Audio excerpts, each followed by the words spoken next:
who he after completing his post-graduation pediatrics, he went on to take up his fellowship course in palliative care, and at present he is a lead palliative care consultant at Apollo Hospital, Chennai. Welcome, my dear friend Ishaq.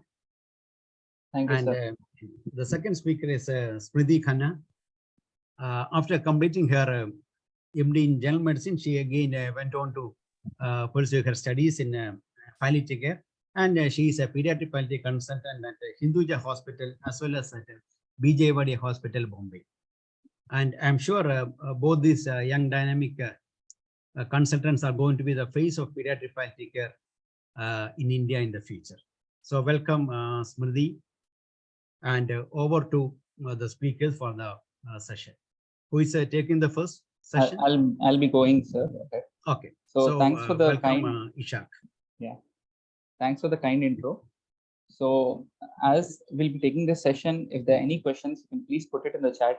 Myself or Dr. Smriti, Dr. Hari Prasad will be clearing those. I hope my slides are visible. Are they visible?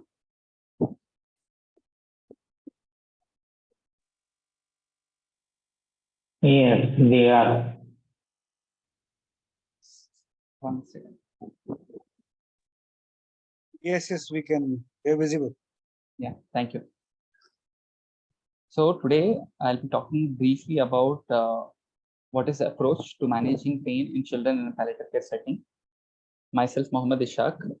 I'm a pediatrician, like sir has already mentioned. So like you, I also had initial interest in palliative care and I took it forward from there on. So for the next 20 minutes, I'll be talking about assessment in palliative care. And Dr. Smriti will be taking the management part. So the objectives for today's session is to understand the prevalence of chronic persistent pain in children. Also to assess how pain can be assessed in children.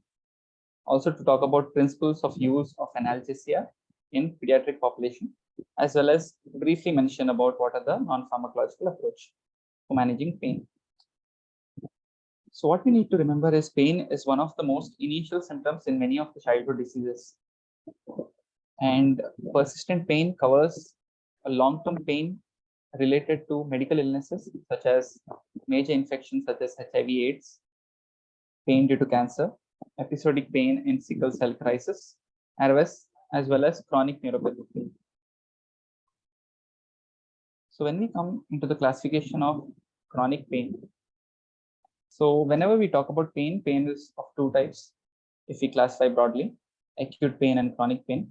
Acute pain is something that is for around less than 3 months that comes acutely. And most of the time, it just tells us there is some underlying trouble. There is some mark here. And chronic pain is something that is there whenever there is pain that lasts for more than 3 months. So this is a classification where chronic pain is divided into chronic primary pain as well as chronic cancer related pain. Chronic primary pain is again divided into chronic widespread pain, chronic primary visceral pain, musculoskeletal pain, as well as headaches. In this itself, one of the common syndrome that is around 51% in this comes as complex regional pain syndrome as well. And the secondary pain, it could be because of chronic post-surgical or post-traumatic. It could be secondary musculoskeletal pain, chronic neuropathic pain, and chronic secondary headaches or orofacial pains.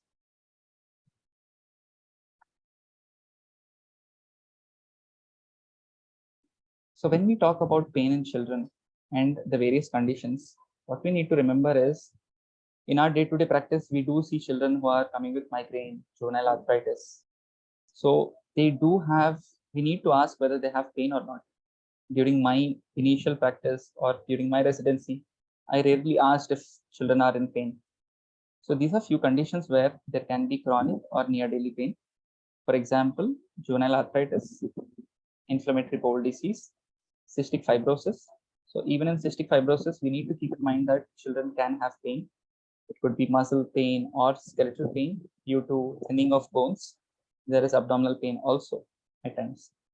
And children in developing countries such as India, where we are prone for endemic diseases such as malaria, as well as sickle cell. And HIV/AIDS, you do have pain in form of neuropathic pain. So always keep in mind, if there is any child in your practice, please do ask about pain. And when we tell neuropathic pain, according to International Association of Study of Pain, IASP, neuropathic pain is something that is due to either the lesion or the disease of a somatosensory nervous system. So these are the various causes. It could be peripheral, it could be central. So in this, you can see there could be spinal cord injury, cancer-related pain, that is infiltrating nerves, can present as neuropathic pain, HIV/AIDS, like we just told, as well as metabolic neuropathies as well. And this is one category in where children with severe neurological impairment, studies have shown that whoever have severe to profound impairment, they experience almost about daily pain in around 40% of children. And the pain score in these children is severe. And when we come to pain in children with cancer, it could be because of these various reasons. For example, it could be because of progression of disease. Suppose if there's a child with leukemia, it could be because of bone infiltrates. It could be because of invasive procedures or treatments. So when we talk about invasive procedures, it could be bone marrow sampling, it could be IV cannulation, it could be spinal taps, etc. Also, whenever there are treatments, there could be extravasation. So all this can cause pain in children. And also we talk about whole pain, where there is the psychological component that can lead to a lot of distress as well. These are the various causes, like I told, due to procedures. Vaccination is one of them as well.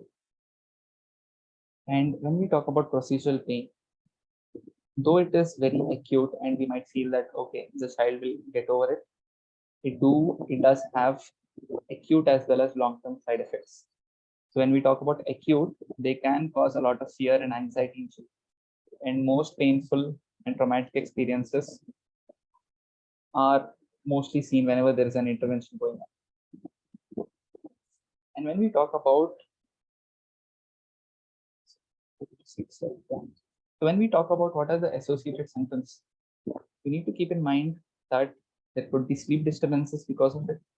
There could be absenteeism from the school because of pain. There could be reduction in activity or peer group interaction as well as social development whenever there is pain. So all these are consequences of pain.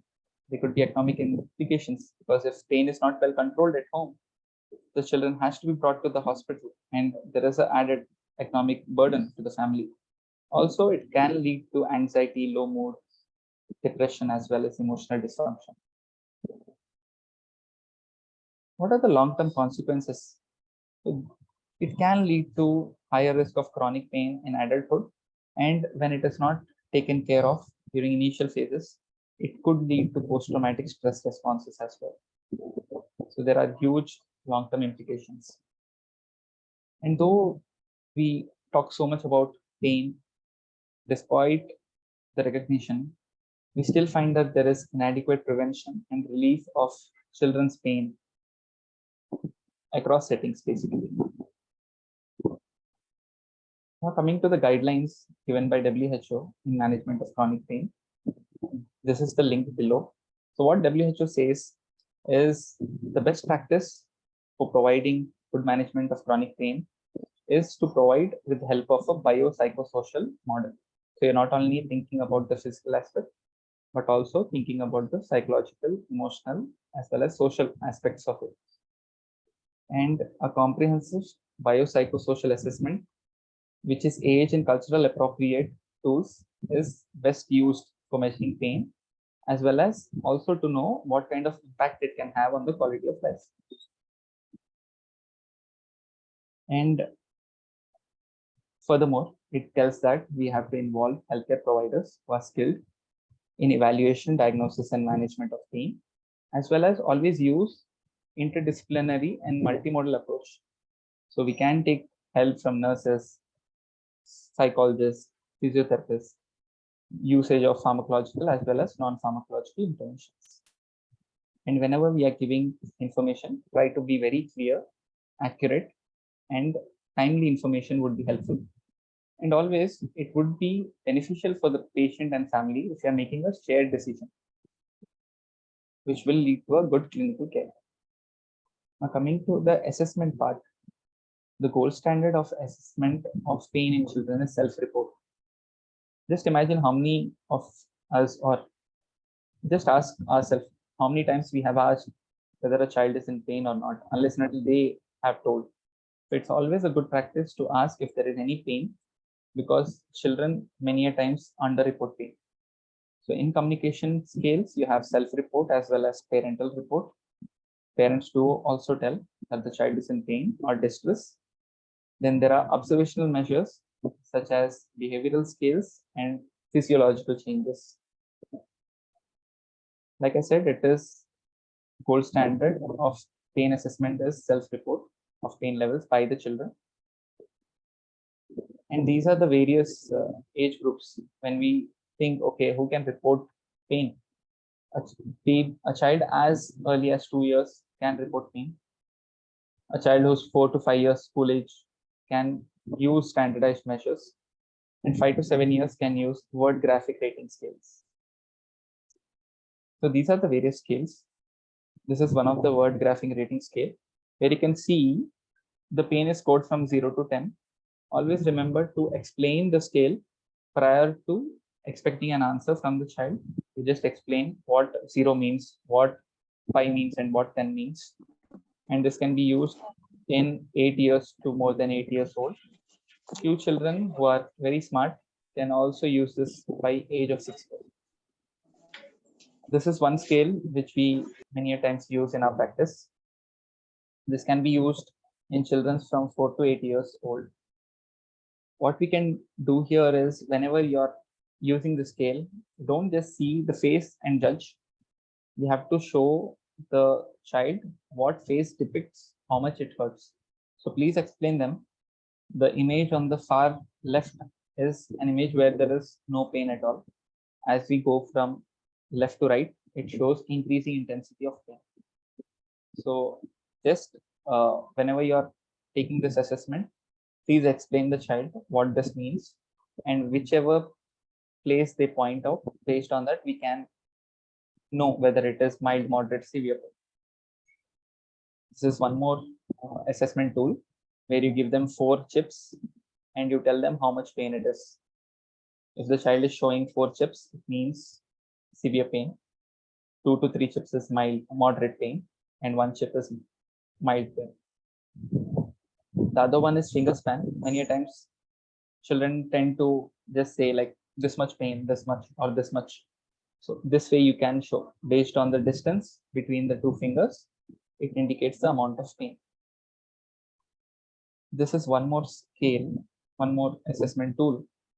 So in this, based on your local language, you can ask whether the pain is quarter a rupee, whether the pain is half a rupee, 3/4 quarters, or 1 rupee. In Telugu, we say pavla, adrupai, mupavla. So Hindi mein we say 8 ana hai ya 3 ana hai. Is tarike se. So it depends. So you can use your local language to make the next explain culturally appropriately. And there are some new technologies. For example, there are some electric versions of self-report. And this you can see on the far left image, like we showed initially, the numerical rating scale. In this way, what we can do, we can ask the child to point to that scale and just take it to what amount of pain it is. So this is one way. The center image is like the faces pain scale, where we can just explain them what it is. And the last image on the far right is of which area or which side the pain is. This is one of the assessment tools, which is depending on behavioral assessment, where you see the facial expressions of the baby. So few of the signs of facial signs of physical distress is looking for the brow, whether there is drawn toward, seeing the forehead, whether it is bulging. You see for eyes if they are tightly closed, if the nose is broad and bulged. So all this gives us a brief idea about what are the various expressions of physical distress. Next scale is about a scale which we can use in neonates. So in neonates, we have again two scales, neonatal infant pain scale as well as preterm infant pain scale, pain score, NIPS, TIPS. So based on this, you just at the time of you do this before the procedure and after the procedure to know whether how much pain it is there. And anything, the score is max 7. So anything that is more than 3, there is considerable amount of pain. The next scale is FLAC-R. This is a scale that tells us if there is pain or discomfort in the child. Again, whenever we are using FLAC-R, we need to see the child on a supine position and we need to observe for a few minutes. So this takes at least 3 to 4 minutes to actually properly assess for pain in the child. This is one of the most commonly used scales in children with disturbances or disturbances in communication, I mean to say, who are not able to communicate, or in children who are not able to report. So we can use it in less than 4 years, or we can use it in children who are non-communicating as well. One more scale, just like FLAC-R, sorry for the image, you can just type and see for the scale whenever you have a child who's non-communicating. This is a non-communicating pain checklist scale where you again score, and based on the category, you write how much pain it is. So all the scales give us a brief idea about how much pain child is having, and based on that, we can plan about what kind of treatment options do we have. These are some behaviors whenever children are in pain. There are behaviors in acute pain and there are behaviors in chronic pain. So in acute pain, you see for facial expression, body movements, posture mostly drawn in posture can represent acute pain. Inconsolability and crying and groaning is also something that is seen in case of acute pain. When you see chronic pain behaviors, these are the various ones: abnormal posturing, fear of being moved, lack of facial expression, sleep disturbance, appetite changes, poor school performance. All are these chronic pain behaviors. So if a child is coming with these, please do keep in mind that there could be some underlying pain that needs to be assessed and treated. This is one way of asking what kind of a pain a child is having. So this is a acronym where P stands for palliative and provocative. You ask what is helping the child in pain, whether there are some medications, whether there is any particular posture that is helping a child with relief in pain. Q is the quality of pain, what is the character as well. R is the radiation, whether it is staying at one place or radiating to the other parts. S is the severity. For example, you can note this with the help of the various scales. T is the temporal association, like what it is meaning to the family, as well as what is the timing of pain, whether it is there throughout the day, during few parts of the day, how the pain is. And when we ask PQRST +2, the +2 is nothing but how the pain is affecting your daily acts of living. For example, how it is affecting your mood, how it is affecting your mobility, as well as appetite. And you should also ask if something has helped the child in relief of pain. So always try to speak to the child. If the child is not in a position to communicate, you can ask the parent as well. And one of the main reasons why we are so particular about asking pain is there are good reasons for children to not tell about their pain. Many times they are afraid, thinking that if they talk about pain, they might get a needle. And if they say yes, we might hurt them more. So they are scared about all this. So try to be gentle and make friends with them. That's how we all pediatricians do, right? So try to ask them. They will open up to us. And many a times children don't express because they want to be good children. They don't want the parents to worry that they are in pain, as well as they want to go home as well. So what I do in my practice is I tell them that I'll just write some medicines, you can take them and go home. So that kind of reassures them that I don't want to keep them here whenever they have pain. I just give some medicine and send them home. So for the next part, I hope there might be some questions. You can please put it in the chat. For the next part, Dr. Smriti will be talking about management of pain. Over to you, Smriti. Thank you, Ishak. There was a question on FACES pain scale being used for self-reporting. I've answered it. If you could have a look and maybe just address anything more if needed. Ishak, is it okay for you to continue? Yes, I'll continue it. Okay, thank you. Next slide, please. So pain management is usually a multimodal or an integrative approach in which we integrate both non-pharmacological as well as pharmacological strategies in them. Next slide, please. And most of my references are going to be from most of the material, with some exception, is going to be from the WHO guidelines on the management of chronic pain and on the treatment of persisting pain in children with medical illness. The chronic pain guidelines have come out more recently in 2020, and the other one has come out in 2012. Next slide, please. So what are the principles for the management of chronic pain? And these are more like universal principles, which is the preferred mode of administration. So by the mouth, because that is the simplest, most effective, and the least painful route, and also more by the is going to be useful. By the ladder, which we will cover, and individualized treatment with monitoring of the response to treatment. Next slide, please.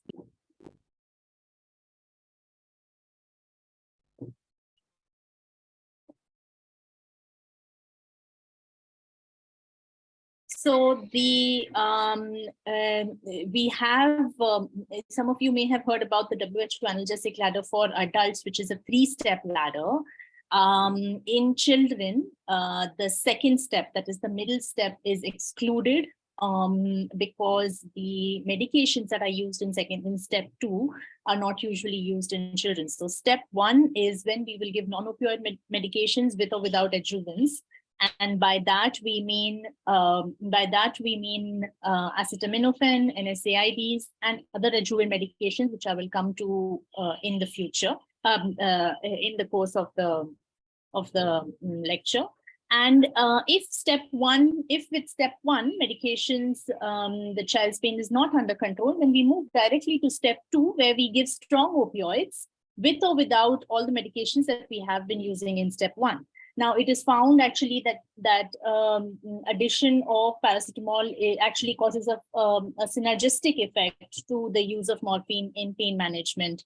And so we tend to continue to use other medications, even if the child is on morphine, because the cause of the pain might be something which will be more amenable. Next slide, please. I hope that my voice is better now. If not, please let me know and I'll switch off video. No. In between there was like for 10 seconds there was a lag. Now it's okay. Okay. Dr. Naresh has said that opioids are not freely available in most cities. That is correct. Actually, there is a bit of a problem with availability of opioids. I think we'll talk about this maybe a little bit later in the lecture itself. But that being said, we have enough and more kind of medications that we can use, and it may be so that we may have to refer the child for opioid management, for opioid-based management. Now, why is the step 2 of the analgesic, WHO analgesic ladder withdrawn? This is because step 2 had weak opioids, predominantly tramadol and codeine, which were used as weak opioids. There is a lot of genetic variation in the metabolism of codeine in children, and also in tramadol. Plus, there have been a few reports plus there have been a few reports of children on tramadol of it escalating seizures. And so that is the reason why codeine and tramadol both are not used very often in children. Next slide, please.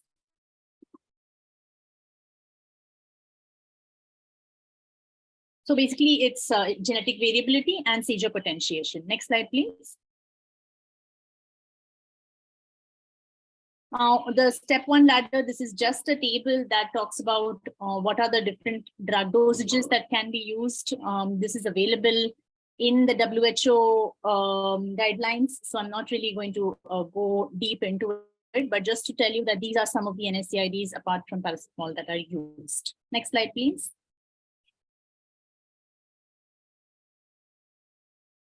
Right, now, what conditions that do we need to end up using opioids for children? Cancer is definitely one such condition. There are, if you look at the definition of chronic persistent pain, then it also includes episodic pain because of chronic conditions like sickle cell anemia. And so patients with sickle cell crisis need opioids. Children with severe neurological illness on some occasions may need long-term opioids. Conditions like burns might need opioids, and conditions like epidermolysis bullosa, when diagnosed in the neonates, opioids are very helpful in terms of pain management. Morphine is the drug of choice for severe pain in children. This is a statement taken directly from the WHO guidelines. And there are many reasons for it. I think morphine is the one which has been studied the most in children. Its oral bioavailability is good and is relatively simpler as compared to other oral opioids like, say, methadone. The T-half is better than other strong opioids like fentanyl, and availability of morphine, while it is a problem in some areas, but those places that have opiates, oral as well as IV morphine is available. Next slide, please.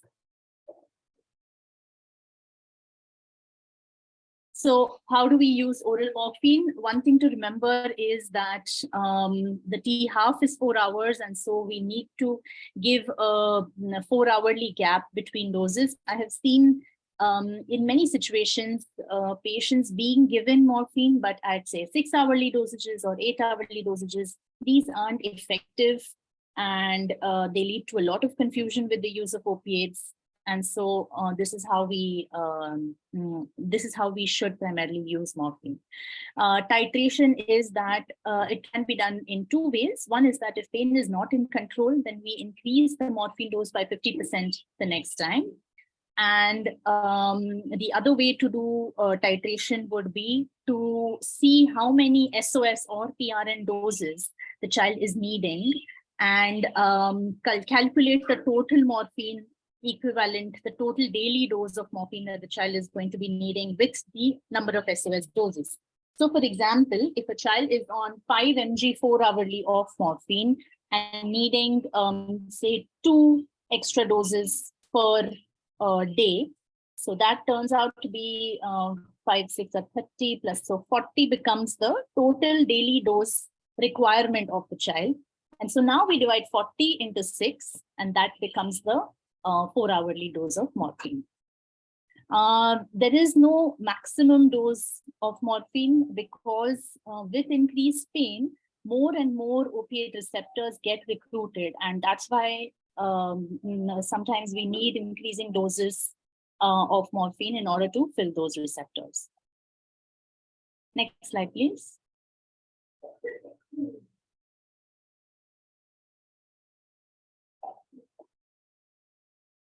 So formulations of morphine, oral morphine available.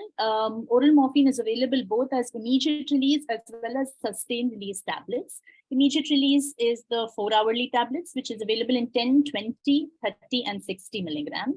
Sustained release is a 12-hourly formulation, and that is also available in 10, 20, 30, and 60 milligrams. The idea of using sustained release is only when pain is stable and controlled over a period of time after using the immediate release formulations for a period of time. Only then do we usually switch to sustained release. With the knowledge that in cancer-related pain, breakthrough pains do occur, and therefore the concept of the SOS dose or the breakthrough pain dose needs to be explained very carefully to parents so that they can give PRN doses whenever necessary.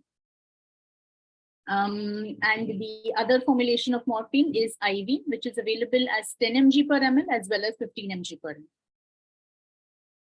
Next slide, please.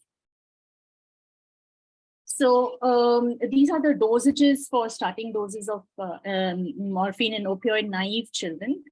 We usually start 0.2 to 0.4 micrograms per kg every 4 hourly. In neonates and children less than 1 year, because metabolism is slower, we either give at 0.1 and 0.15 mcg per kg, or we change it to a 6-hourly dosage rather than a 4-hourly dosage. The other prolonged release oral dosages, the dosages for the IV and the subcutaneous injection. Sometimes in end-of-life care, in palliative care, we tend to give a continuous subcutaneous infusion, and that's where we will use the subcutaneous doses for morphine, since it's very difficult to get IV lines at end of life, and subcutaneous is considered to be less painful. Right. Now we come to fentanyl transdermal patch. I think that what I will do is, I can see that there are quite a few questions in chat. What I can do is let me finish, please keep adding your questions. Let me finish the opiates and a bit of the adjuvants aspect. And when we reach the non-pharmacological management, we'll take a break and take up some of those questions. And Ishaq and Hariprasad, sir, please keep adding liberally to chat the answers as much as possible. Yeah, I'm trying it.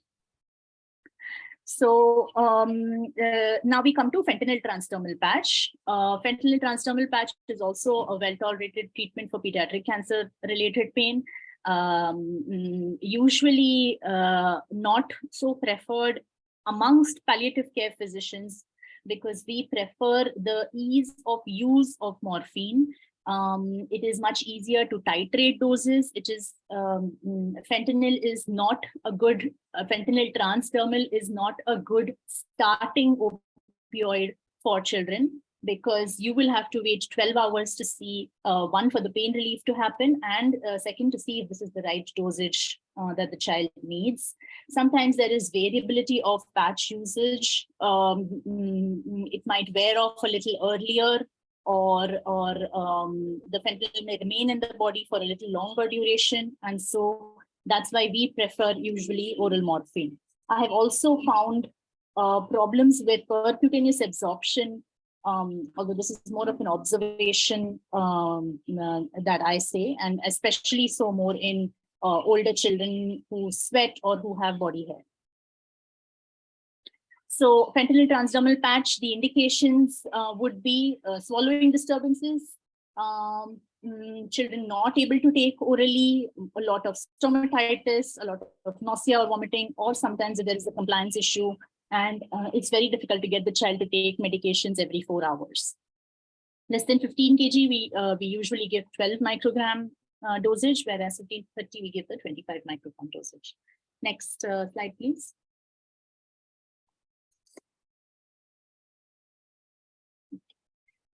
Then there are also indications for intravenous fentanyl in pediatrics. Of course, acute procedural pain, we do sometimes use fentanyl. Pain in the presence of renal insufficiency, we do use fentanyl. Pain for children with presenting with sickle cell crisis, fentanyl is often also used as an alternative to morphine. And fentanyl can also be used along with a mix of midazolam for palliative sedation. Next slide, please.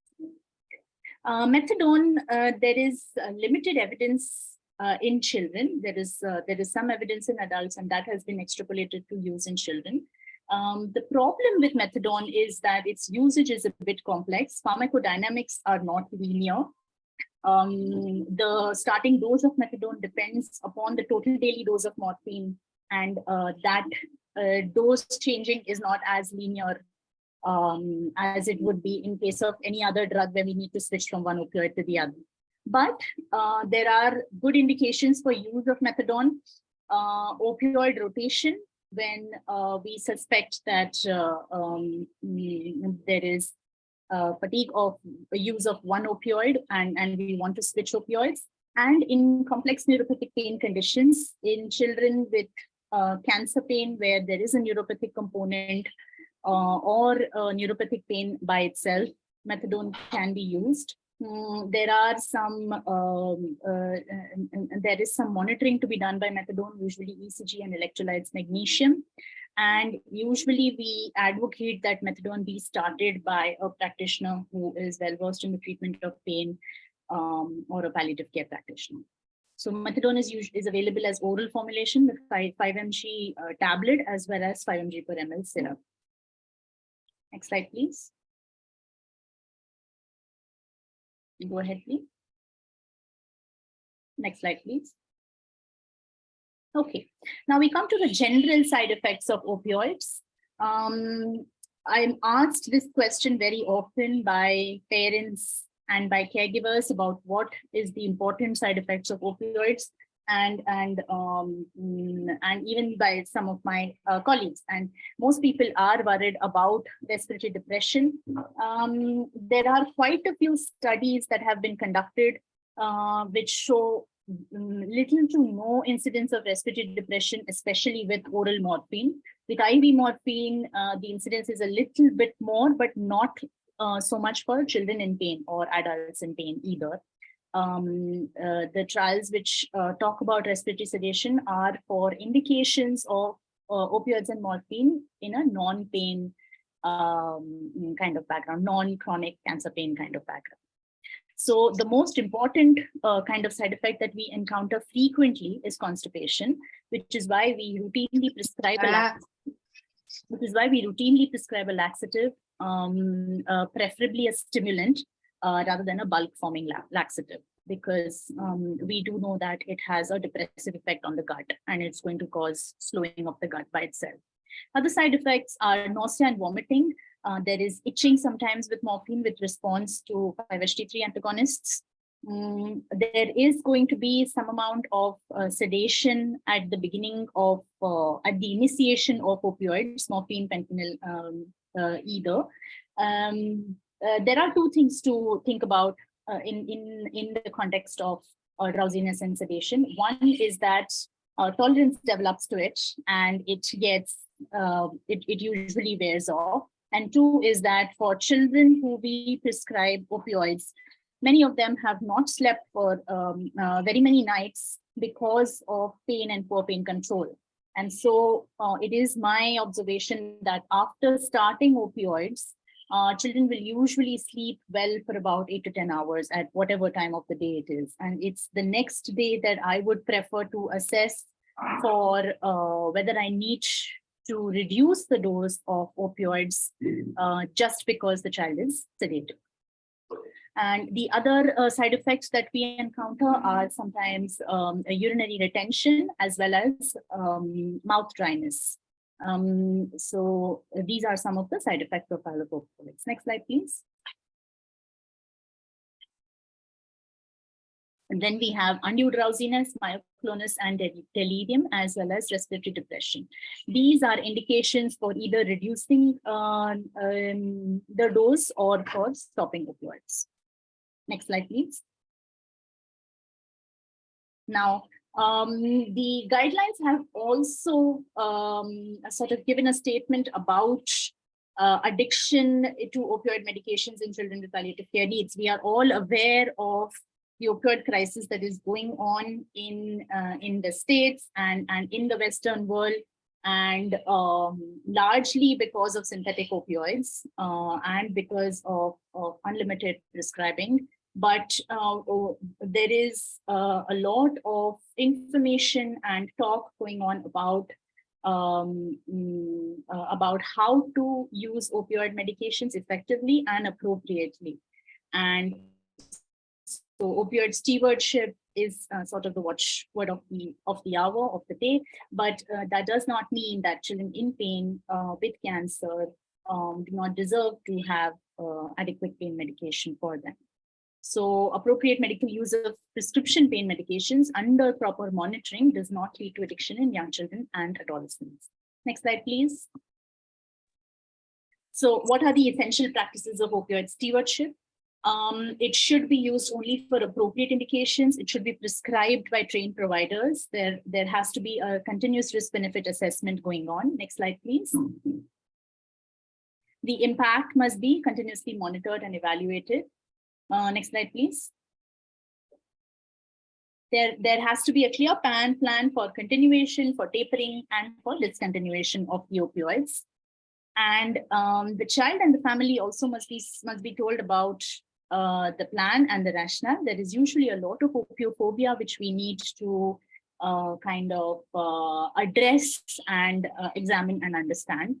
And there must be due attention to the procurement, storage, and the disposal of unused opioids. So this is where the narcotic guidelines come into the picture, which talks about the documentation that is needed, the RMP status that is needed, what status does the hospital need, what kind of training do the providers who are going to provide, the healthcare providers who are going to provide opioid medications, what kind of training is needed for them, and what is the documentation that needs to be done while procuring and dispensing and storing them.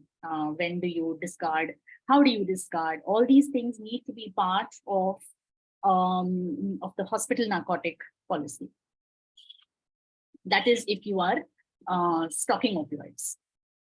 So obviously we know that all pains cannot be treated with morphine. Next slide, please. And this is a slide which talks about adjuvant medications. I'm just going to finish this one and then we go to the questions that have been coming in the chat. So adjuvant medications in pediatric pain are to do with neuropathic pain largely. It can be due to tissue destruction. It can be there can be multiple other causes. It can be because of tumor-related edema. All these things can cause can also be part of the pain profile that the child has, and this is where we use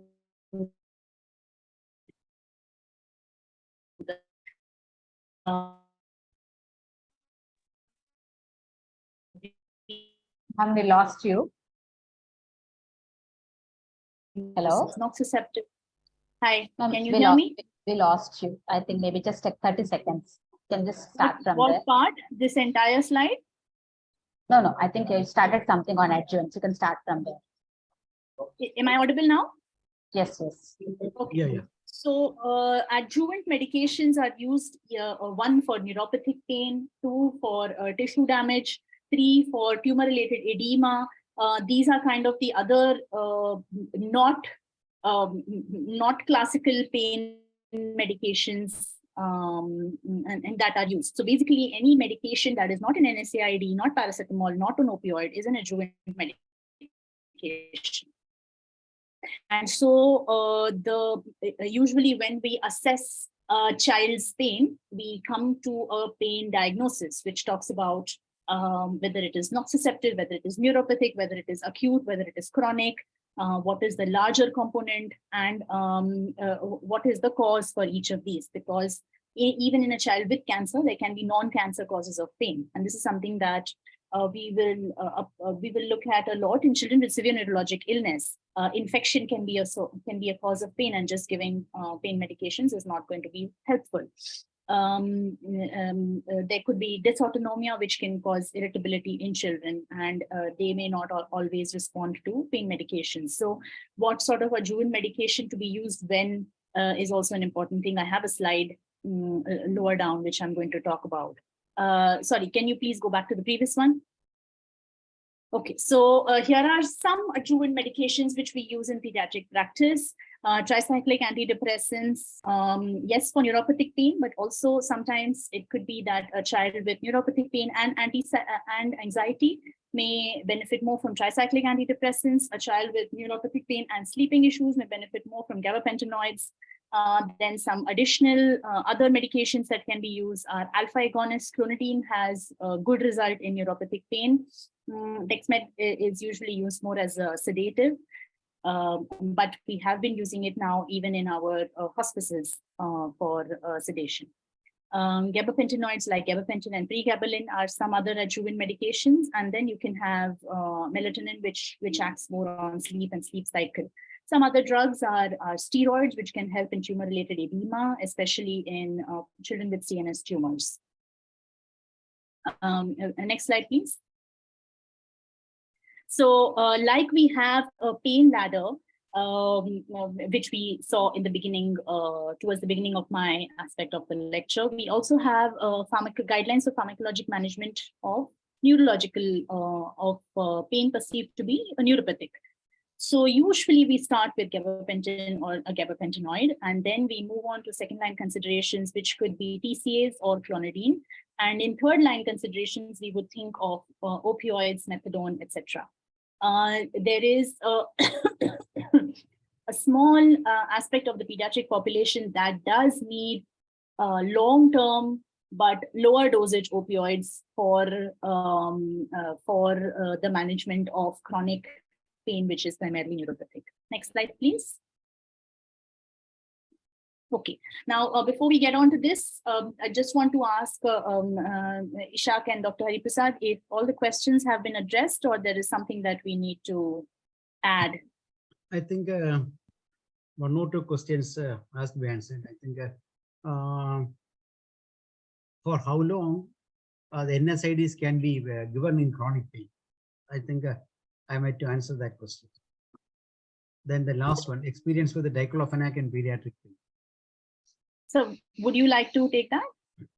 Yeah, I think diclofenac is not that a safe drug in children, because diclofenac comes under the cost inhibitors group, and it is notorious to cause thromboembolic episodes. Okay, so it is said that following intake of diclofenac, the chance of thromboembolic episodes is little bit higher than the general population. So I think the first the NSAID is for children, the preference first is paracetamol, second is ibuprofen, third one is naproxen, fourth one is mefenamic acid, and the last one is the Necla. And the first three are the most preferred. The first paracetamol, second brufen, and third is an naproxen. And regarding mefenamic acid, one word, because young pediatricians have got a tendency to give mefenamic acid for a high-grade fever. I think it is a illusion for.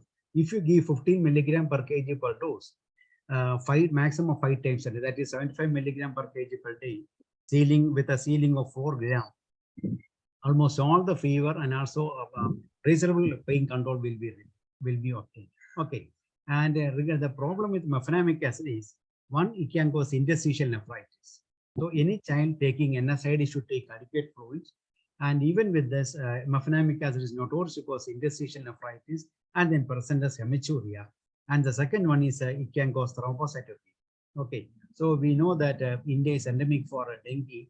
So if in the children with a dengue fever, especially thrombocytopenia, if you are giving mefenamic acid, that will again add to the problem. So I will, my humble request to all my fellow members is, first you give paracetamol, the second safe drug is ibuprofen, third one is a naproxen. Okay, and please do not give mefenamic acid for high-grade fever. Thank you, sir. Dr. Prashant has asked which one is used in our center, fentanyl or morphine. I usually prefer to use morphine, using fentanyl mainly in patients who aren't able to take orally, or who or in which there is going to be a compliance issue and it's going to be difficult to give the child this drug every 4 hours. Now, I don't know how many of you have actually read about reports of or have actually read about transmucosal fentanyl. So fentanyl is also available as lollipops, although it's not very easily available in India. We have also had problems accessing it, and bioavailability is also a little suspect. It's not uniform with transmucosal fentanyl. Yes, I know that tramadol, convulsions with tramadol is is not something that we routinely see. I think as far as I remember, the trials that the papers that the WHO took into consideration while giving this guideline was that in some mothers who were breastfeeding, the infants had seizures. And so there were small reports. So there were few reports. So the evidence is not entirely clear, but still this is the guideline that has been given by WHO. One Dr. question on Radhika- paracetamol resistance, Smriti. I would like, I think I have not seen a condition where there is paracetamol resistance. Probably some children may not, maybe a hypersensitive to paracetamol, but I think it's very extremely rare. If a child is hypersensitive to paracetamol, then probably we can give mefenamic as the antipyretic as well as analgesic. Okay, and I don't think there is a resistance to paracetamol. I have never come across that. And another question is regarding switching over between morphine and phenyl. I think Smriti can answer that. I'll just come to that. Okay. There is one about maximum dose of opioids. So there is no ceiling dose of opioids, and we usually give titrated to the pain of the child. Now there is a caveat here in terms of acute pain versus chronic pain. Now what happens is a situation in which you will need larger and larger escalating doses of opioids in acute pain is going to be cancer-related pain. You can't call it acute because cancer-related pain actually goes on for a longer duration. Now, if you are not going to be able to treat the primary condition, then that means that if the child is relapsed or under best supportive care, comfort care, palliative care only, then that means that symptom management is really the only kind of medical management that we are going to be able to do. And so in this situation, escalating opioids is much simpler and more accepted. In patients with SNI, with severe neurologic illness, with chronic pain conditions, usually there is a cap as to how much opioids should be given. So this is what we give, what is known as either a time-limited trial or a dose-limited trial. Now, in adults, it's up to, I think, about 90 to 100 mg of morphine per day in chronic pain conditions. And so if we see that beyond 90 to 100 mg, or rather, what we see is that the patient is requiring doses beyond 90 to 100 mg and still not having pain relief, then probably opioid is not the pain medication of choice for that patient. Now, I don't know the pediatric counterpart of it, but I can probably look it up and maybe send it across in the next meeting or such, or some such thing. And we also sometimes in chronic pain conditions give a time-limited trial of opioids and then see if the patient is responding well to it. Then under very good monitoring, we might need to continue, but not at doses above 80 to 100 mg per day. Duration and dose timings of sustained release morphine is 12 hours. So we usually give morning, evening. Methadone is available only in specialized centers.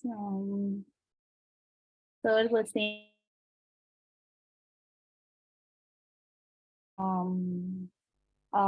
Ishaq, do you think you could take this question on hypotension and respiratory depression in Dexmed? Yeah, so we have been using Dexmed in few of the children. Whenever we start any medication, we do take a baseline. We haven't come across hypotension or respiratory depression because of Dexmed, even though we went on a higher dose. So whenever we start a medication, we start with a particular dosage according to the recommended dose, and we slowly increase it. For example, Dexmed we have used in case of children who had severe neuropathic pain, where we needed to give pain relief for in form of palliative sedation also. So we have used it in combinations rather than a single agent kind of a thing. And we have used it along with morphine. So even though we used with morphine, I haven't come personally across any child going into respiratory depression till date. We have seen at least 100, 200 with IV preparations. I'm not even including oral preparations of morphine. And always keep in mind, if you're starting with a particular therapeutic dose, and if it is not helping, like Dr. Smriti has told, you give 3 SOS doses, you reevaluate next day. You slowly increase from 5 mg to 7.5, not helping, go to 10, go to 15. So that is how you slowly increase. So when you increase that way, there is no way you're going to see toxicity so easily. So that is one point. Regarding the maximum dose of morphine, I just wanted to add a point. So there are children who would require a lot of morphine infusions. For example, there was a child with hypothalamic glioma who required around 100 mg of IV morphine, who was just a 3-year-old. So what I'm trying to emphasize is, you start with a therapeutic dose, you might need to increase it. And if a particular child is on 30 mg of morphine 6 times a day, which is Q4H, nothing else. So that is around 240. So you actually increase it according to the relief of the patient. You'll always keep in mind what are the toxic effects. But then again, till date, as a palliative care physician for last 4 years, I haven't seen any child going into respiratory depression. Suppose even if you go and you do find someone in respiratory depression after giving a bolus fast push, you can always remember you can reverse it by using naloxone. So because of some fear, don't try to withhold giving opioids if you have that availability, or you can take help from the local palliative care physicians as well. So that is what I wanted to say. And last one point is about usage of fentanyl. Just want to share you one story. When I was in my initial phases of post residency, there was a child who was put on a 25 mcg patch, 12-year-old, and sent home. What fentanyl does is, it starts acting after 12 hours of application of the patch. The child came to the ER completely drowsy with low respiratory rate. So fentanyl is always started after knowing the adequate dose of morphine and then converting it. There is a conversion also. For example, for a whole day, if a child is taking 30 mg of morphine, if, like the indication which Priti has told, if you want to put a patch, 30 mg of morphine translates to 12.5 mcg patch. So just because we come across some people saying about patch, if we put the patch, we might land up in trouble. Always better to think in this aspects, that fentanyl only acts after 12 hours. Never use fentanyl for a daycare procedure. If you're putting a patch, you can give IV preparation of fentanyl, which is short acting, under supervision, but using patches can land in trouble. Okay. Yeah. What is Smriti? Okay, about switching of analgesics and combination of analgesics. So yes, we do sometimes switch in case of tolerance to one opioid. I've seen this happen in ICU, in children in ICU for a long time, ventilated and all, and even BMT children who have graft versus host disease and may need to be on pain medication for long term. So yes, we do end up switching from morphine to fentanyl or back again if needed. And with regards to combination of pain medications, it is actually advocated that yes, we do combine, not of the same class, but of different classes and those who are having different mechanisms of action. Now, what we could do is sometimes patients with fentanyl patches who may need SOS doses of morphine, especially those who will have breakthrough pain and things like that, we will give them, they have a fentanyl patch for their baseline level of pain, and then there will be a corresponding, according to the total daily dose of morphine, the corresponding PRN dose or the SOS dose of morphine that patient will need. Okay, coming back to the PPT, we still have a little bit more to go. So this is more for children who have severe neurological illness, and so where pain gets confused with what we call neuroirritability, with difficulty feeding, with sleep behaviors, sleep disorders, those kind of things. So why there is a confusion here is that because the child cannot communicate, there are behaviors which we attribute to pain, and some of them them could be interchangeable based on the cause actually. So the behavior for spasticity may be similar to the behavior for pain. So what are the different sources of pain behaviors, and what do we need to do for it? So I've just put up this this table, which has been taken from a very good review on SNI, which talks about, okay, you can have nociceptive pain. And so that means that you will have to kind of screen the child right from top to bottom for fractures, for hidden infections, for dental problems, and end up treating the cause and all along with analgesics. Then there could be pain behaviors, which could be increased irritability or spasticity because of drug toxicity or withdrawal. You can have central as well as peripheral neuropathic pain. You can have visceral hyperalgesia, which is a known phenomenon in children with SNI. Then you can have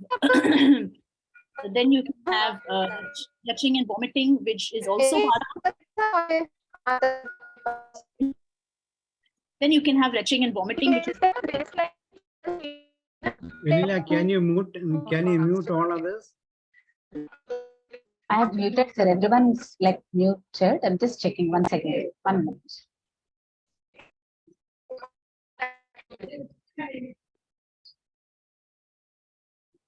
Ma'am, please go ahead.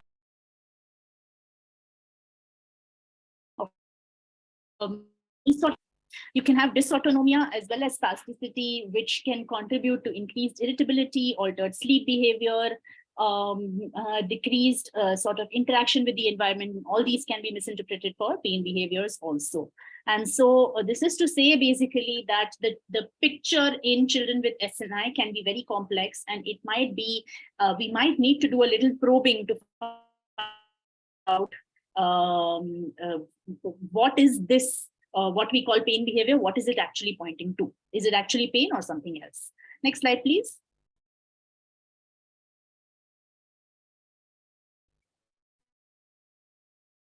Okay, now let's if there are people who are sleeping, let's just rouse them up by with a poll question. Do you want me to launch the poll, ma'am? Yes, please.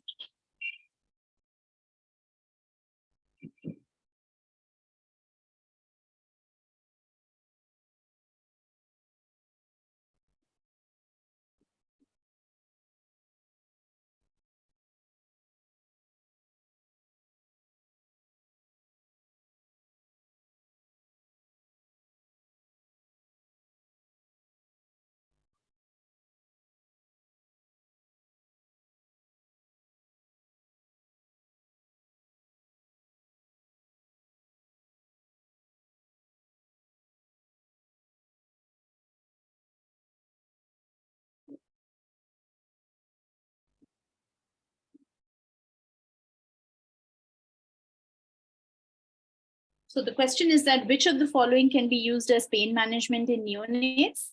Is it oral morphine? Is it oral sucrose solution? Is it IV fentanyl, or is it all of the above? And remember, we are talking about neonates here.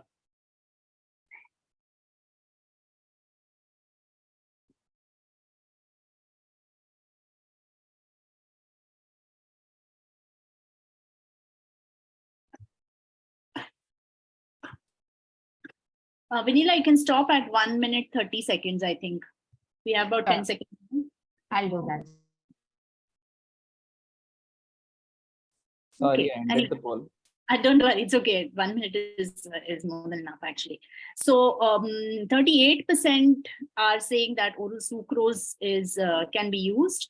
3% say oral morphine, 2% say IV fentanyl, and 57% say all of the above. So I'm glad that quite a few of us are aware of the fact that pain management in neonates can be done by both oral sucrose or oral or IV opioids. And we can use any of these modalities. Next slide, please.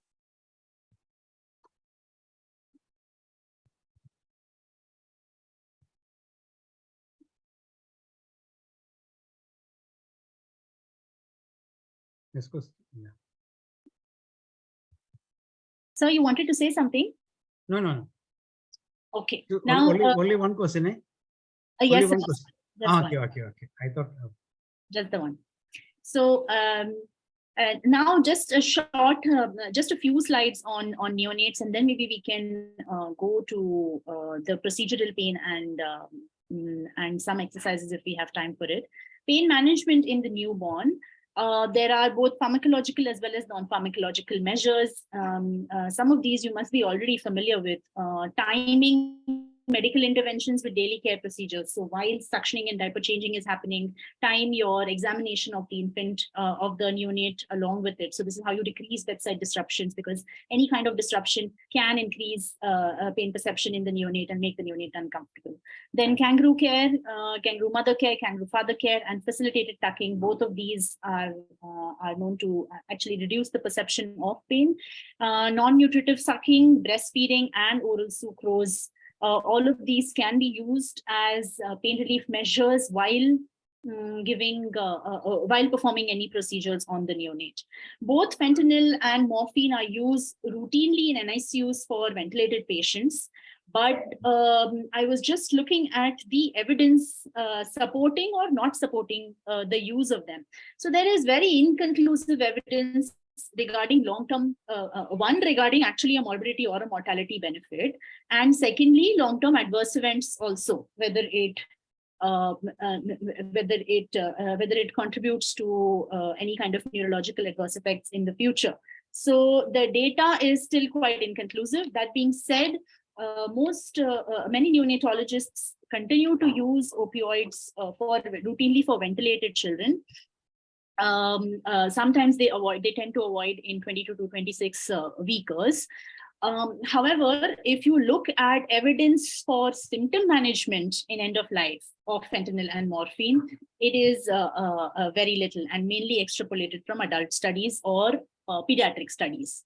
So if you are looking for the evidence, this is all we have, but we can tell you that we have been using morphine and fentanyl for our children for symptom management at the end of life, for things like epidermolysis bullosa, for congenital anomalies, for congenital tumors, and for respiratory distress at end of life, for children with ARPKD or kidney failure going home for the end of life, for all these indications. Next slide, please. Now, coming to oral sucrose for neonates, it's effective up to 18 months of age. How it's made is some institutes actually have oral sucrose and glucose solutions prepared and marketed, but otherwise a way to make it bedside is mixing 5 ml of sugar in 10 ml of water and starting 2 minutes before the procedure and continuing it throughout. You place it on the anterior tongue, and even during the procedure, while you are giving oral sucrose, you can continue non-nutritive sucking or breastfeeding while the procedure is going on. There are actually there is some evidence on higher doses of oral sucrose may lead to adverse events, and so there are some places which give you dosages and maximum daily dosage for oral sucrose use. Next slide, please. Okay, coming to the non-pharmacological approaches. Isha, could you just get all of those in line? These are some of the non-pharmacological approaches that can be used for children. So rocking, massaging, repositioning, physiotherapy, and occupational therapy. Now we are moving from only neonatology to general pediatrics. Using fan, cool air, music, aromatherapy, using supportive environment like seating and pillows. This is quite useful in children with CP and with SNI. Calm environment, a dedicated schedule for the child, good sleep hygiene, GRD chairs to avoid GRD in those individuals with feeding issues, avoiding constipation. So all these things are very effective non-pharmacological approaches, and usually what happens is that the parent will come up to you with them and say that this is what I do, which is effective. And so you can either, you definitely tell them to continue that, but you can also suggest a few more approaches that they can try. Next slide, please. Psychological therapy includes distraction techniques, relaxation techniques. There are a lot of videos on progressive muscle relaxation available on the internet. Just a regular YouTube search We'll show you 5 or 10-minute videos, and these are also quite useful techniques for non-pharmacological management of pain. Then cognitive behavioral therapy, journaling, biofeedback, play therapy, all these are used as non-pharmacological measures. Next slide, please. Yeah, right. No, just can you move to the next slide? So this is just a table, again, taken, adapted from the WHO about the recommendation and the evidence. Now, most of them have low certainty evidence because in many of the trials, they found that reduction was about less than 30% or less than 50% reduction of the whatever symptom it is that we were trying to look at. So whether it is physical therapy, whether it is psychological therapies and cognitive behavioral therapies. So either it was found that reduction was less, or it was found that numbers were low, or we did not have enough number of trials in order to generate good quality, strong evidence. And so many of them are going to be either low certainty or moderate certainty evidence. This does not mean that we do not try these therapies for children. It just means that more research is needed. Next slide, please. Okay, I'm going to hand over to Ishaq for procedural pain. Yeah, thanks, Smriti. So regarding procedural pain, I'll keep it very short. Yeah, ending on time. So, so whenever we think about procedural pain, one of the most common procedures that we do in our general practice is giving vaccinations, doing some blood draws, or it could be finger prick for even knowing the blood glucose. So what can we do so that we decrease that pain, which is acute in nature, and it causes a lot of fear and anxiety in parents as well as children? Always think about a child-centered approach. What is the need of the child and family? I know it might feel like this is so much, but it only involves you just making the child sit and tell the child that I'm going to do a small procedure. So you can tell that way. Never lie saying that it won't pain, because we all know it will pain. Even I have seen many of my friends are like so scared about simple blood draws. So never lie to a child saying that it's not going to pain. Just tell them that it is a procedure where I'm going to take some blood or give a small injection. So when you say that, they tend to take you into confidence that you're telling them prior to even doing anything. And always use family as well as patients as an active partners in procedure, and give accurate information what you're going to do. Improves compliance, also allays the fear. Use age appropriate or cultural appropriate or any language that they understand. And you can say that you can kind of also tell that I need to give you a medicine on your bag because it will help you get better. So for intrathecal, we normally say that. Before doing that, we do few kind of interventions. I will get to it. And allow the child to ask questions. If they have some questions, please ask and try to explain them if possible. So this is one thing which we use pretty often in our day-to-day practice, which is EMLA preparation. It is eutectic mixture of lidocaine and prilocaine. You can see wherever you want to do the procedure, for example, it can be cannula placement. Use this, put an adhesive on the top, not adhesive, sorry, a plastic kind of cover so that it doesn't evaporate or get displaced. And it numbs that area. It takes around 45 minutes to 50 minutes. Its action lasts for around 2 hours, 2 to 3 hours as well. So if you're able to plan some procedure, please do this. You can also use it for children in case of vaccination as well, if it is subcutaneous. But then again, if you're giving intramuscular, pain will be there. You can still try giving it. Also, one more modality which you can use is use of oral midazolam for conscious sedation. If you use this dosage, it is safe for the children. Don't think that midazolam will lead to respiratory depression and arrest. If you're using this, oral midazolam is something that you can safely use. Other non-pharmacological approaches, whenever we talk about pharmacological, think about things which we can do so that child could be put in a comfortable position so that they could feel less pain. For example, kangaroo mother care, kangaroo mother care can be done. You can use facilitated tucking. You can hold the baby from behind as a bear hug also.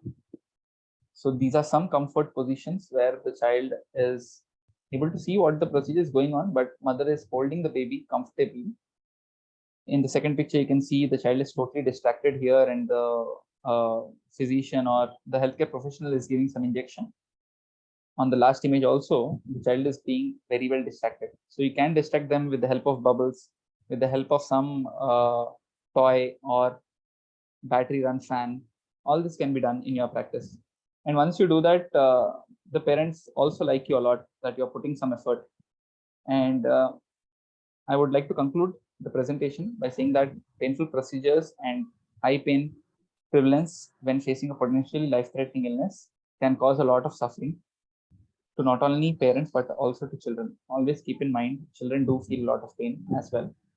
And always think about a biopsychosocial model to approach of pain management. And also whenever you are assessing, try to bring in all the aspects of it. Yeah, and a two-step approach is very effective. There is no second step. We directly go from non-opioids to strong opioids. Always keep in mind. There was a question on buprenorphine also. We'll come to that. And oral morphine is gold standard. There are multiple centers right now where you can get morphine. If you don't even have morphine, you can get in touch with us. We will help you in procuring of morphine. There are multiple centers. All it needs is a proper signature from the healthcare professional and number of quantity. So always keep in mind, oral morphine is gold standard and totally safe. We have some scenarios, but I don't think we have enough time, Smriti, for that. Shall we take one scenario? There are a couple more questions, I think, that are unanswered. So nalbuphine, buprenorphine, and chest rigidity with fentanyl. Buprenorphine is available in India in terms of transdermal patches. We can use low-dose buprenorphine, however, in children, maybe as a kind of like a bridge before before going on to use strong opioids if needed. The problem with buprenorphine is that it's a partial agonist. So yes, there is a ceiling effect. Reversal is a little more difficult with naloxone. And however, with moderate pain, it can be used. And I think that the incidence of constipation is a little less with buprenorphine. And so children who may have some, those who are prone to constipation, may be better to use buprenorphine. Nalbuphine, not really much availability in India. And most of the studies that are there in nalbuphine are about postoperative pain, not very conclusive. I think that I recently come across one recent study about nalbuphine in cancer. Ishak, maybe you can add on to this if you have more kind of data. So there was one recent study on nalbuphine in children in cancer, which showed efficacy, but that's about it. Anything you want to add, Hariprasad sir or Ishak, about these things, and even chest rigidity with fentanyl? Yeah. So regarding buprenorphine, again, the age is something that we need to keep in mind. If it is a young child, it is better not to be used. Even WHO doesn't recommend. In adolescents, yes, there have been some some reports saying that it can be used, but always keep in mind what is the source of pain and what is the pathophysiology of pain. Based on that, you can use that drug accordingly. Regarding there is one question regarding EMLA, that how safe it is. It is totally safe. You can give it at multiple sites. Normally, as a pediatrician, I would prefer to put it at 2 sites rather than 3-4. 2 sites you put, and for cannulation, for example, for spinal, you put it at 1 site, and it acts for around yes, sir is also telling we can put it at 2-3 sites. It can cause mild vasoconstriction. Yes, and the other question was, can we use IV midazolam before LP? So you can use, but again, you should be careful of how you're administering. If you as a physician are administrating IV midazolam in a very slow way, then it is okay. And also think about what is the dosage. I have used IV midas to kind of give conscious sedation to a child who was not agreeing for ascitic tapping. So it can be done safely, but it takes some expertise if you have the necessary things around you. Okay, just in case if there is any sign of arrest. I haven't come across, by the way. And the question which Smriti you asked, I haven't come across the naloxone. So sorry, I am not in a situation to comment on that. Majorly, we use morphine, we use fentanyl as well as methadone, as well as adjuvants. So Also, think- I haven't had experience. I haven't seen children with chest wall rigidity with fentanyl. Maybe Shaka or Hariprasad sir can opine. Hariprasad sir, have you come across? I haven't come across About chest wall rigidity. Fen- It chest is a rigidity? side of concern. Yeah, No, chest no, I wall haven't rigidity. come across. I think it's very rare. That's my thinking. And There are is some one question- concerns, One but question regarding midazolam. I yeah. think midazolam, there's one comment saying that only anesthesiologists can use midazolam. I think that's a false concept, because generally we give midazolam in all the procedures. Okay, so especially for children as IP, for IP patients we can definitely give midazolam sub-Q or IV. It is a very short-acting drug and it's a very safe drug when it's given at the pharmacological doses. Okay. So as pediatricians, I think we can use midazolam before the procedures. And if you are so anxious or afraid, then you can go for oral midazolam as in a dose of 0.5 milligram per kg. The only thing is, if you give oral midazolam, you just wait for 30 to 40 minutes. And if you are giving IV midazolam, be ready to do the procedure within 5 minutes. Okay, because it's very short act. That's all. Sir, as we do bone marrow, sometimes we need a sedation, maybe for 4 or 5 minutes in a child, and we need to put some higher sedation, maybe added with ketamine. So I have an issue in my center that they say, no, you can't do this because this is under purview of anesthesia. So you have to call anesthesia person. Okay. But generally not, madam, because I think midazolam is a drug which is common, used by all even the general practitioners. Yeah. Okay.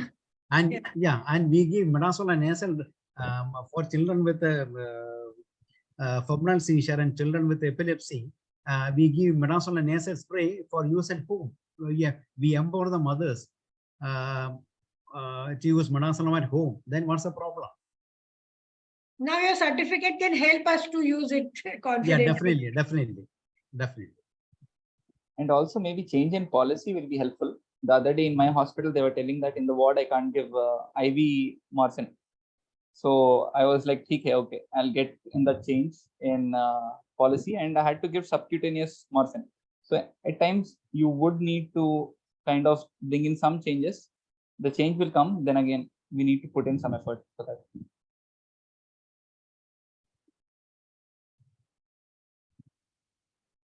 Any other questions in the chat? I think almost all the questions are answered, isn't it? That's my understanding. And what about the last question, midazolam nasal spray that I mentioned? I think it can be given even for the caregivers, for the mothers use at home to control the seizure. Okay.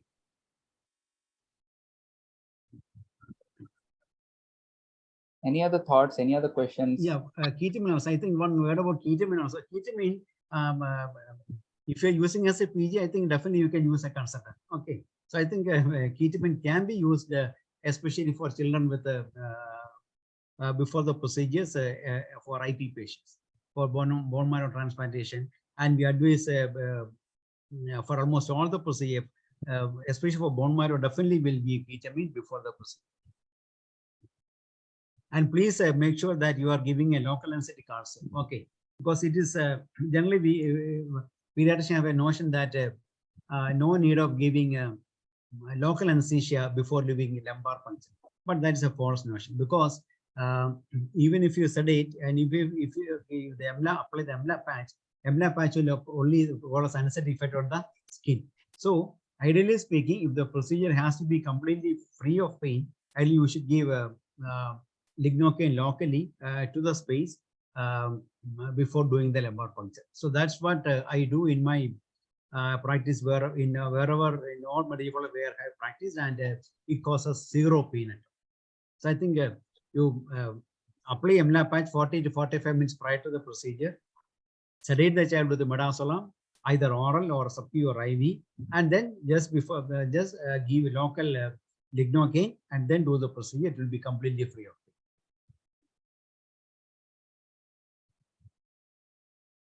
If we can provide good procedural pain for any procedures that you're doing, Yeah, it will definitely add a lot of points to your own practice in general, because parents also see that you are putting an additional effort to see that the child is not in pain, and they do see that extra care.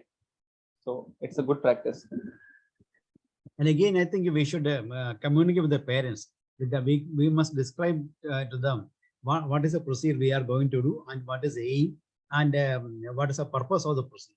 I think even that will alleviate a lot of anxiety among them. And then another one point I want to mention is regarding the catheterization for boys. Okay, and generally we come across children getting catheterized without proper analgesia. So we just take 2 to 5 ml of lignocaine, just inject into the penile urethra, and you please wait for 3 to 5 minutes. Okay, and if you inject local lignocaine and wait for 5 minutes, and then you insert the catheter, it will be completely pain-free. Otherwise, causes severe pain, and you can even precipitate urethritis and UTI. So that is one procedure I think I thought I will mention. And I think we should always concentrate on using morphine in children with the burns, because many a time pediatricians are called for managing pain in children with the burns, because these children will be admitted in a burns unit or under pediatric surgeons if they are available, or in surgery ward, and they will call us for managing pain. So I think at the end of this basic course, all a pediatrician should be free of fear on using oral morphine in children with any type of pain. So any more queries? One point I wanted to add was, recently I came across a physician who was telling children can get addicted, right? So one thing which we need to keep in mind, one of the most important antagonists for morphine is pain. So whenever you give a child who's in pain morphine, they don't get addicted to it. But one major thing which we need to keep in mind is, whenever the pain is decreased, try to titrate it. That's why one of the principles of WHO is to individualize the treatment. One child getting 5 mg of morphine, the other child might require 10. So you slowly increase or decrease it accordingly. And if you're giving morphine for more than 10 days or so, then you can think of titrating it over a couple of days. 3-4 days, you can just titrate it. But if you're using morphine, for example, for case of, we had one child who was having Staphylococcus scarlet skin syndrome. So in that child, we gave morphine for 2 days. On 3rd, 4th day, we stopped it. Abruptly, we stopped it. It won't cause any kind of withdrawal effects. But if you're using in case of, yeah, if you're using morphine for children over a period of few weeks, then you need to titrate it. Maybe from Q4H, you come down to Q6 and then Q8 and then stop. You still give them few tablets in hand, 2 or 3 tablets, so that just in case if there is severe pain, then you can give. And whatever guidelines which we have used, these are to be used in case of morphine can be used in case of those particular conditions only. So if there is severe pain and it doesn't come under the purview of guideline, then you need to try to find alternatives to the opioid. Okay. So these were few things I wanted to say. And there was a query regarding the sharing of slides, and Smita has confirmed that the slides, the PPT will be shared. Okay, so I think Vinila will be sharing the PPT. Yeah, we'll be sharing the PPT in the PDF format, and also the recorded YouTube link will be shared along with the post tests. Okay. On Monday. Yeah. So any more questions or comments or suggestions? Yeah, one Suggestions, question, Shak, procedural pain. Yeah, this is Dr. Jagdish. Yeah, Ishak, hi. Hi, sir. Yeah. Okay, as a routine, we are giving intrathecal methotrexate in the oncology departments. So does it, those children are we required, those children are required this pre-procedural medication as a routine? They do give the pre whenever they are giving methotrexate, they do give Dexa and other medications prior to it. And like Hariprasad sir said that we use EMLA, and at times what we have seen is after doing those also, whenever there is pain for the patient, we start them on opioids according to the intensity of pain. So that is one thing which we also do. But then again, in the tertiary cancer center where we were working, there they used to either use some midas along with ketamine whenever there is a procedure where there is like severe pain. But for methotrexate, it was only usage of Dexa along with usage of EMLA cream. That's it. Apart from that, they did not try anything more. But post injection, if the pain is persisting, then we used to just give opioids for that. So how much pain they experience generally with your experience? Is it really painful? So Is it- very nice question. So what we have seen is at least quarter of the children who get this procedure, they do tell there is pain of moderate to severe intensity lasting for 2 to 3 days. It depends. But then again, it also depends on who's doing it. Someone who's not so experienced does it. The children do experience quite a lot of pain for a number of days. So that is something that also depends on the capabilities of the doctor who's giving the methotrexate injection. Some children, some centers, they are using short general. Is it true that? Is it like, I heard that in one conference that while doing intrathecal, does it really require a short general for the intrathecal methotrexate? Do you have any? Sir, at least the place where we have worked, there is no scope of giving short general because of even having less staff. But what we have noticed is a lot of times using EMLA, using the pre-anesthetic agents, those have actually helped the children. So short GA is something only used if the child is totally agitated, not at all allowing for any kind of dosage. Then in that case, maybe we need to go for conscious sedation, or short GA is something that we haven't tried.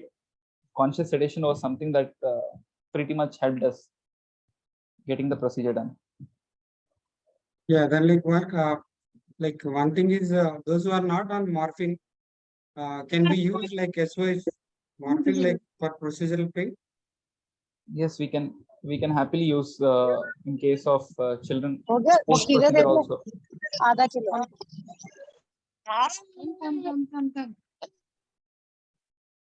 request the participants who are not speaking to please mute yourself.